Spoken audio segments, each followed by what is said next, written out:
안녕하십니까. 반갑습니다. 이번 시간은 영아기의 청각과 시각 발달에 대해서 알아보도록 하겠습니다. 자, 우선 저희가 그 신생아들의 감각에 대해서 이야기를 할 건데요. 자, 감각이 어떻게 발달을 하느냐. 감각은 모두 동시에 함께 같은 시간에 발달하는 것이 아니라 발달에는 순서가 있다라는 겁니다. 자, 우선 첫 번째로 가장 먼저 발달하는 것이 촉각이고요.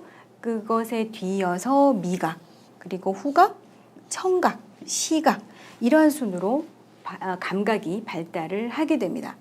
자, 감각에 따라서 발달 시기의 차이가 있다라고 저희가 이야기를 했었고, 임신 7개월부터, 즉 태중에 있을 때부터 소리의 반응을 보입니다.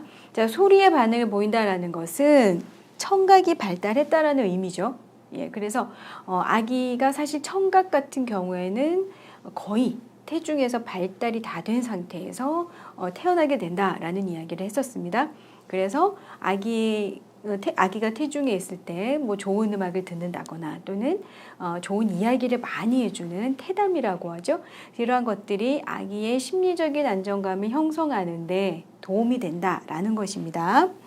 자, 그리고 8개월부터는 고통이나 불편함에 대해서도 반응을 하게 됩니다. 자, 그래서 통각 또는 촉각 이러한 것들도 느낄 수가 있다라는 거죠. 자, 태중에 있을 때부터 아기들이 여러 가지 많은 감각들이 발달을 한 상태에서 태어날 것이고요. 그리고 이미 태중에서도 여러 가지 감각에 대해서 반응을 한다라는 겁니다. 우선 시각 발달 한번 살펴보겠습니다. 자, 신생아들은 우리가 알기로는 시각이 아주 약하다라고 이전 시간에 한번 말씀을 드렸습니다. 흐릿하게 보인다. 네, 성인들만큼 시력이 좋지 않다라는 거죠. 그래서 아기들은 태어나서 시력이 굉장히 좋지 않다가 점점 유아기 때까지 아동 초기까지 시력이 발달을 합니다. 자, 그렇지만 신생아도 뭔가 시각적인 자극에 반응을 보이기는 합니다. 그래서 강한 빛에 입니다. 그러니까 그런 이야기를 하죠.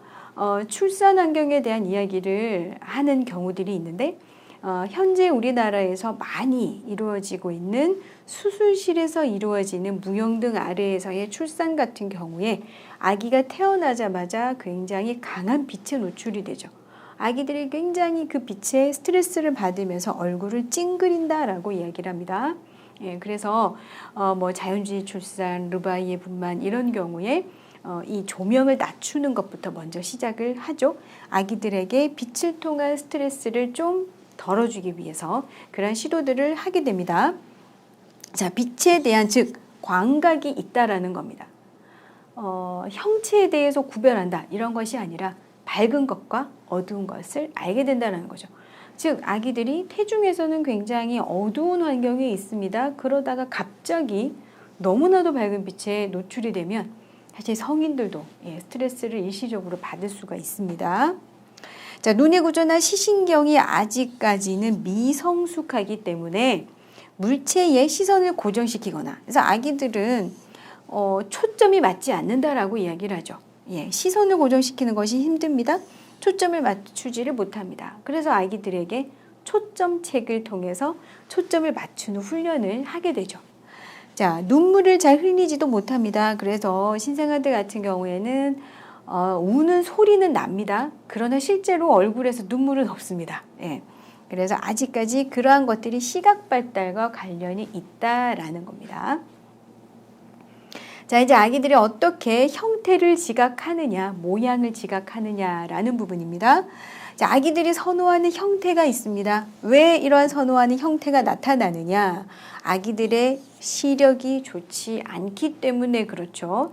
그래서 여러분들 중에서도 아마 시력이 좋지 않으신 분들, 평소에 안경을 낀다거나 높은 도수의 렌즈를 낀다 이런 분들은 그 모든 그 시력 교정을 하는 물건들을 다 제거를 나은 상태에서 굉장히 세상이 흐릿하게 보이는 걸 경험할 수 있습니다. 그렇기 때문에 뚜렷한 것들이 잘 보이겠죠.